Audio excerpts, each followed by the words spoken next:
Hello and welcome to the Irish History Podcast.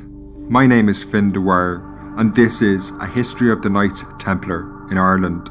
This episode looks at a forgotten chapter in our history, the story of the Knights Templar on the island. The podcast is from a much longer interview with Maeve Callan, which is available on Acast+, but in this show you'll hear the intriguing early history of these warrior monks in Ireland. Founded in the midst of the Crusades, they played a crucial role in the Christian attempts to carve out a medieval kingdom in the Middle East during the late Middle Ages. When this ended in defeat with the fall of the city of Acre in 1291, a new and even more sensational chapter in the history of the Templars began. Within 20 years, they found themselves in a bitter conflict with one of the most ruthless men of the age, Philip the Fair, the King of France. This would lead to the dramatic downfall of the Templars, a story which has inspired countless works of fiction and more than a few conspiracies. But the real history of these events is more intriguing than any novel. Now, while we associate the Templars with the Middle East, in this podcast I interview Maeve Callan, an expert in the history of the Templars in Ireland. Maeve explains how they had a long history on the island, which came to a sensational end when the order was disbanded in the dramatic events of the early 14th century that led to their downfall. This episode is an exclusive excerpt from the full interview, which is available now on Acast+. Acast+ is a new feature where listeners like you support my research and work and in return get hours of exclusive bonus episodes. These include podcasts on topics such as the life of Charles Edward Trevelyan, the Land War, and the story of Alexander Pierce, the notorious Irish cannibal convict. There's hours of exclusive extra episodes already there and more being added all the time. Each month as an Acast+ listener, you'll also get access to a bonus episode where I interview historians. Only available to supporters of the show, these are deep dives into fascinating chapters in Irish history, like the intriguing story of the Knights Templar, part of which you're about to hear. The icing on the cake of Acast+ is that all your episodes over there, both exclusive shows and regular content, will be ad-free.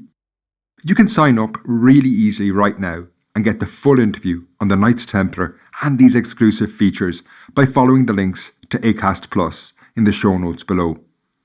Finally, I want to say, I know these have been very difficult times for us all, and you're being asked left, right and centre to support the shows you listen to, so I really appreciate your support. It means a lot. Now, without further ado, the story of the Knights Templar. This excerpt begins when I asked my guest, Maeve Callan, to explain the background of the order. They originated around 1119, some will say 1118, some will say 1120. They are rising specifically in the context of Jerusalem and the idea of what Western European Christians consider winning back the Holy Land for Christ. The first crusade was called in 1095, so this is about 25 years after the first crusade. And so there had been a long tradition of going on pilgrimage to the Middle East and going to see where Jesus lived and died and resurrected and the church began and all of that. There was some sense that the Templars were going to protect these pilgrims, but also participate in the Crusades. So things went well, by their standards, for them in the 12th century, and for the Crusades were much more successful in the 12th century than they ever were afterwards. Success, obviously is a relative definition and there's lots to criticize there. But as far as like winning property or gaining land and that sort of thing and being victorious in battle, they were much more successful in the 12th century. And in the 13th century, they were losing what they'd won. And by 1291, they had lost their last bit of land that they had possession of. And so the Templars were kicked out of the Holy Land. So were other Crusaders, it wasn't just the Templars. So the Templars were, from the outset, a combination of monk and warrior, which is they're at odds with each other. Obviously both were really essential for medieval European culture. The way they understood what was important in their lives, you needed both monks and you needed warriors, but you would think that they were two very separate roles. And here you have them combined as one.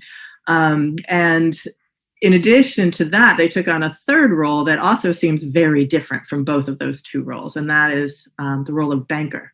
So they had temple houses or preceptories, and you could use that if you were not a Templar. I mean, if you were a Templar, you could too, but to outsiders, they could store their wealth with the Templars, and then they could arrange to withdraw that wealth from other temple houses. And the Templars were throughout Western European Christendom. So this gave the Templars access to a lot of wealth and further power, in addition to being military monks. So now one of the things is that there were anti-usury laws. So you couldn't, one of the ways bankers make money today is through charging interest, various rates for loaning money and things like that. And you can't do that, but you can still charge fees and other things associated with gaining wealth from other people's wealth. So at 1291, they had failed in what was supposed to be their primary purpose, which is, again, you can't see I'm doing quotation marks on Zoom or the podcast, but winning back the Holy Land for Christ, which is how the propaganda that Western European Christians told themselves. So it was seen as a judgment of God that they failed. If they had been virtuous, if they had been the kind of people God wanted to have possession of the Holy Land, then they would have succeeded. So there was a sense that if they failed, it was their fault in some way, and they were morally suspect. Given our discussion focused on the order in Ireland, I asked Maeve to paint a picture of Irish society at this time. One of the answers that I think my students tend to hate what I say all the time, but whenever they ask a question, the answer is always, well, it depends. There's never just a simple, straightforward answer. So the question is, where, when, at what time, among whom in a particular group. But so the time of the Templars, so basically you're going from 1119 to 1312, because 1312 is when the order is formally dissolved and suppressed. And that period of time was incredibly transitional for Ireland. Really, what time isn't, but that is like, we're still feeling the effects of that time today, that packed punch in a lot of ways. And, the major event that people will point to is the invasion of the Anglo-Normans or the English, or whatever word people like to use for the people and the bigger island to the east who invaded Ireland. And that obviously is very, very one of the most significant events in Irish history, all told. And so for about 80, 90, 100 years, the English, as we can call them at some point during this time, in Ireland were much more successful in controlling the island. But then in the middle of the 13th century, the Irish started winning back their land more and more and more.